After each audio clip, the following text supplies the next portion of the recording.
प्रिटेस्ट प्रिटेस्ट प्रिटेस्ट के हो यो प्रिटेस्ट, किन चाहिन्छ यो प्रिटेस्ट, कहिले हुन्छ यसको इक्जाम भन्ने सम्पूर्ण क्वेरिजहरूको एन्सर लिएर आइसकेका छौँ। सो भिडियोलाई अन्त्यमसम्म हेर्नुहोला।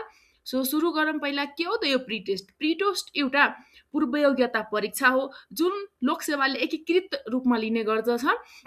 अनि यसको यो यदि तपाईँ सङ्गठित संस्थाको विज्ञापनमा एप्लाई गर्न चाहनुहुन्छ वा ब्याङ्कर बन्न चाहनुहुन्छ, नेपाल प्राधिकरणमा जब गर्न चाहनुहुन्छ वा नेपाल टेलिकममा जब गर्न चाहनुहुन्छ, नागरिक लगानी कोषमा जागिर गर्न चाहनुहुन्छ वा चारवटै ब्याङ्कमा जागिर गर्न चाहनुहुन्छ भने हजुरहरूलाई प्रिटेस्ट पास गर्नै पर्छ। र प्रिटेस्टको इक्जाम कहिले हुन्छ त?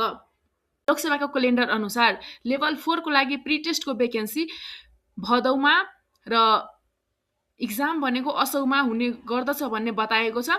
र लेभल 4 को प्रिटेस्टको इक्जाम दिन न्यूनतम योग्यता भनेको एसई पास वा +2 पास चाहिन्छ। न्यूनतम भनेको एसई पास हुनुपर्दछ लेभल 4 मा एप्लाई गर्नको लागि। र हरेक सालको भदौमा यसको विज्ञापन आउनेछ।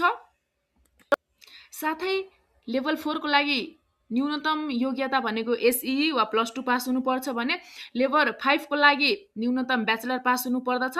लेभल 6 को लागि न्यूनतम मास्टर्स पास हुनै पर्छ।